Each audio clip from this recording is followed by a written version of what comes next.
Gerald's dead right. He could have used a different photograph each time, and we'd be none the wiser. We may all have been recognising different girls. Exactly. Did he ask you to identify a photograph, Eric? No, he didn't need a photograph by the time he'd got round to me, but obviously it must have been the girl I knew who went round to see Mother. Why must it? She said she had to have help because she wouldn't take any more stolen money. And the girl I knew had told me that already. Even then, that may have been all nonsense. I don't see much nonsense about it when a girl goes and kills herself. You lot may be letting yourselves out nicely, but I can't. Nor can Mother. We did her in all right. Wait a minute. Don't be in such a hurry to put yourself into court. That interview with your mother could have been just as much a put-up job like all this police inspector business. The whole damn thing can have been a piece of bluff. How can it? The girl's dead, isn't she? What girl? There were probably 4 or 5 different girls. That doesn't matter to me. The one I knew is dead. Is she? How do we know she is? That's right. You've got it. How do we know any girl killed herself today? Now, answer that one. Let's look at it from this fellow's point of view. We're having a little celebration here and feeling rather pleased with ourselves. Now he has to work a trick on us. Well, the first thing he has to do is to give each of us such a shock that after that he can bluff us all the time. So he starts right off. A girl has just died in the infirmary. She drank some strong disinfectant. Died in agony. All right, don't pile it on. There you are, you see. Just repeating it shakes you a bit, and that's what he had to do. Shake us at once, and then start questioning us until we didn't know where we were. Oh, let's admit it. He had the laugh of us all right. He could laugh his head off if I knew it really was all a hoax. I'm convinced it is. No police inquiry. No one girl that all this happened to. No scandal. And no suicide? We can settle that at once. How? By ringing up the infirmary. Either there's a dead girl there, or there isn't. It will look a bit queer, won't it? Ringing up at this time of night. I don't mind doing it. And if there isn't? Well, anyway, we'll see. He goes to the telephone and looks up the number. The others watch tensely. Bromley, 8986. Is that the infirmary? Is this Mr. Gerald Croft, of Crofts Limited? Yes. We're rather worried about one of our employees. Have you had a girl brought in this afternoon who committed suicide by drinking disinfectant? Or any like suicide? Yes, I'll wait. As he waits, the others show their nervous tension. Burling wipes his brow. Sheila shivers. Eric clasps and unclasps his hands. Yes? You're certain of that? I see. Well, thank you very much. Good night. He puts down the telephone and looks at them. No girl has died in there today. Nobody's been brought in after drinking disinfectant. They haven't had a suicide for months. There you are. Proof positive. The whole story is just a lot of moonshine. Nothing but an elaborate sell. Nobody likes to be sold as badly as that. But for all that, oh, Gerald, have a drink. Oh, thanks. I think I could do with one just now. Oh, so could I. And I must say, Gerald, you've argued this very cleverly. And I'm most grateful. Well, you see, while I was out of the house, I had time to cool off and think things out a little. Yes, he didn't keep you on the run as he did the rest of us. I'll admit now he gave me a bit of a scare at the time, but I'd a special reason for not wanting any public scandal just now. Well, here's to us. Come on, Sheila. Don't look like that. It's all over now. The worst part is But you're forgetting one thing I still can't forget. Everything we said had happened, really had happened. If it didn't end tragically, then that's lucky for us. But it might have done. But the whole thing's different now. Come, you can see that, can't you? You all helped to kill her. And I wish you could have seen the look on your faces when he said that. Sheila moves towards the door. Going to bed, young woman? I want to get out of this. It frightens me the way you talk. Nonsense. You will have a good laugh over it yet. Look, you'd better ask Gerald for that ring you gave back to him, hadn't you? Then you'll feel better. You're pretending everything's just as it was before. I'm not. No, but these others are. Well, isn't it? We've been had, that's all. So nothing really happened. So there's nothing to be sorry for, nothing to learn. We can all go on behaving just as we did. Well, why shouldn't we? I tell you, whoever that inspector was, it was anything but a joke. You knew it then, you began to learn something, and now you've stopped. You're ready to go on in the same old way. No, and you're not, eh? No, because I remember what he said, how he looked, and what he made me feel.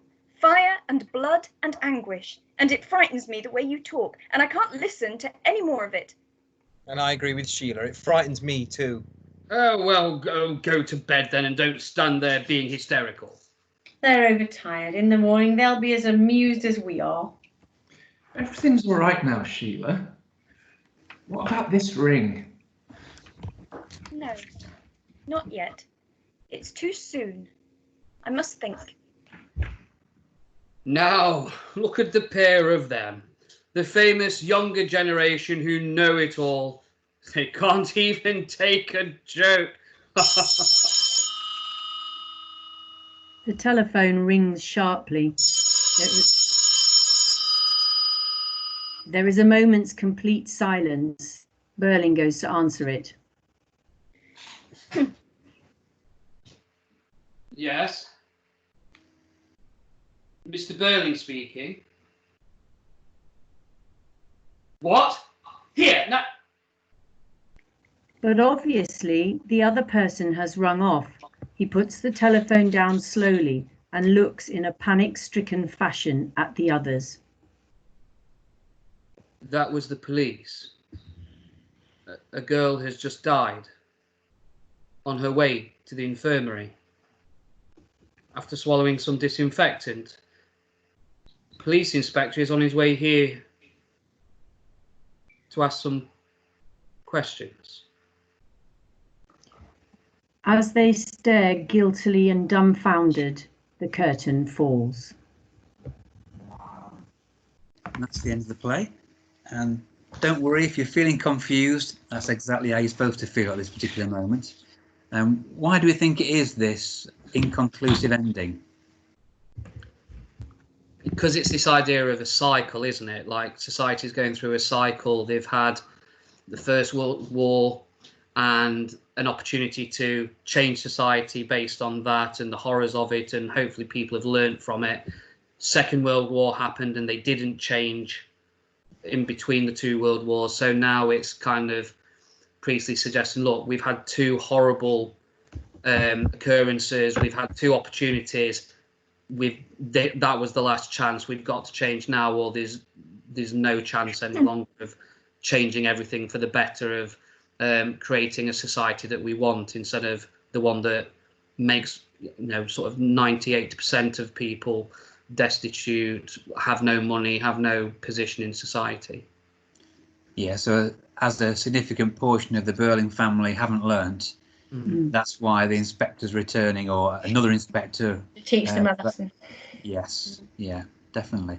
Obviously, it's complete contrast to the detective genre, because normally a detective story, the whole point of it is you get a nice, conclusive, neat ending, everything wrapped up, you know who's the murderer and so on. So this is another thing that's confounding the audience expectations a little bit. And it was part of the writer's craft that he's deliberately getting us to leave the theatre, scratching our heads and talking to each other about what does that mean, what's going on there. Because if he's trying to teach a lesson, he needs us to actually retain it and keep thinking about it rather than switching off and deciding whether we liked it or not and then changing the subject. Do you know, What's really the opposite? Sorry. Sorry, do you know something I really like? Apparently, Priestley, after he wrote the play for the rest of his life, people used to say to him, so what was Inspector Gould? Was he a prankster? Was he an angel? Was he a police officer? What was he? And Priestley, to his dying day, refused to answer that because his view was that's missing the point. It doesn't matter. All that matters is how they behaved and whether they learnt a lesson or not. Yeah. So I like, although there's all these clues that, you know, these named Ghoul, is he some kind of supernatural ghost or an angel, guardian angel or something? It doesn't actually matter at this point in the play, does it? It's just the questions about their behaviour that matter. And Just the going fact back that the audience always debates that links in with Sheila's attitude, that socialist attitude moving forward, that the inspector, whether he's real or not, is irrelevant. It's about how you treat other people. And that's the discussion that you're supposed to have moving forward. Yeah. And it was what, 5 years before the NHS was formed, and everybody got the same equal opportunity to get healthcare, and the socialist regime came into power, just what Priestley was after. Just going back to that thing about detectives that you said earlier, and how normally it's tied up with knowing who the murderer is. Well, with this, we know who the murderers are in that sense. We know that it's the Burling family and Gerald that have driven this girl to her death, and it's more who's the inspector, not it's the opposite way around. And it's going back to what Miss Yates says, it's about knowing what's happened. We know what's happened, and it's how these characters reflect on that and react to that, and they're taking that responsibility, and whether they do or not, that's the key question, not who did it. There's also that idea that, you know, an inspector's coming back because a particular person or girl has died by drinking the disinfectant. But I think that links into earlier on when Gerald is busily trying to make them all think that there were lots of different girls, because actually in the Burling's world, they treat lots and lots and lots of different people in exactly the same contemptuous and degrading way. And the lots of girls represent all of the different people who the Burlings have damaged by their own sort of selfish attitude that if they're okay, it doesn't matter what happens to everybody else. Which is the last part of his speech, isn't it? With all the Eve Smiths and John Smiths. It doesn't matter who it is. There are going to be millions and millions of them.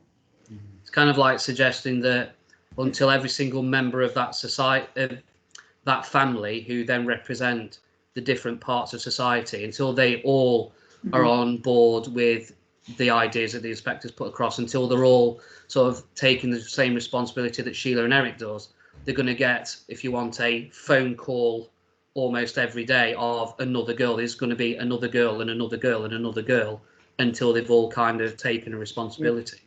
It's quite contemporary, isn't it, really? You know, if you think of the events of recent weeks, you know, and the horrible events that have happened, and people, you know, like trying to collectively make a difference.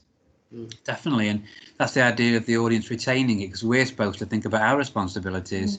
Because I know you mentioned a minute ago, Mr. Wakefield, about we know who the murderers are, but the implication is that we potentially are either murderers or damage people's lives with our decisions as well.